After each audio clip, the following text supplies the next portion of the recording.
करा. Just say with me. माझ्या मागून बोला बरं. Heavenly Father, स्वर्गीय बापा, I pray right now. आता मी प्रार्थना करत आहे. Let there be unity in our finances. आमच्या पैशामध्ये ऐक्य ठेव. Teach me to walk with wisdom. मला ज्ञानानं चालायला शिकव. Lord, Prabhu, I don't want to hide the money, मला पैसा लपवायचा नाही, but I want to handle with love. पण मला प्रेमाने हाताळायचा आहे.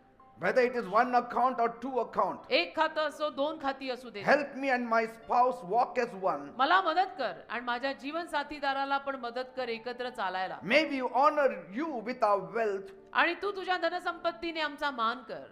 May we honor you with our आणि wealth. आम्ही आमच्या धनसंपत्तीने तुझा मान करावा असं कर. And let never coins cause conflict between us. आणि कधी पैशामुळे आमच्यामध्ये कुठल्याही पद्धतीचा वाद होऊ देऊ नको. I trust you, Lord. माझा तुझ्यावर विश्वास आहे प्रभू. I want to plan wisely for my family. मला सुज्ञतेनं माझ्या कुटुंबासाठी योजना करायची आहे. I want to walk in unity. मला ऐक्यात चालायचं आहे. I make this prayer in Jesus' he name. प्रार्थना येशूंच्या नावात मी मागत आहे. आमेन. Amen. Amen. मी म्हणाले आमेन. तुम्ही बघा आता.